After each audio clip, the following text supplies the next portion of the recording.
Mind லெவலில் அவங்க stress இல்லாமல் இருக்கணும். அது ரொம்ப எசென்ஷியல்.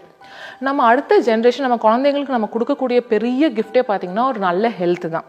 அந்த நல்ல ஹெல்த்துங்கிறது நான் மீன் பண்ணுறது வெறும் ஃபிசிக்கல் ஹெல்த் கிடையாது. நம்ம ஸ்கேன் பண்ணுறோம், குழந்தையோட பேபி வளர்ச்சி நல்லா இருக்குது, க்ரோத் கரெக்டாக வருதுன்னு சொல்கிறது அர்த்தம் இல்லை. பட் நம்ம அவங்களோட ஆரோக்கியம்ங்கிறது மென்டல் ஹெல்த்தும் எசென்ஷியல்.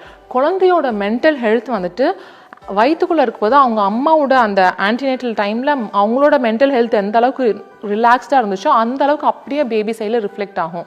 நல்லா ஸ்ட்ரெஸ் ஃப்ரீயாக அவங்க ரொட்டீன் வேலையெல்லாம் செய்கிறது தான் ரொம்ப எசென்ஷியல். ஸோ ஒர்க் போகிறதெல்லாம் தப்பு கிடையாது.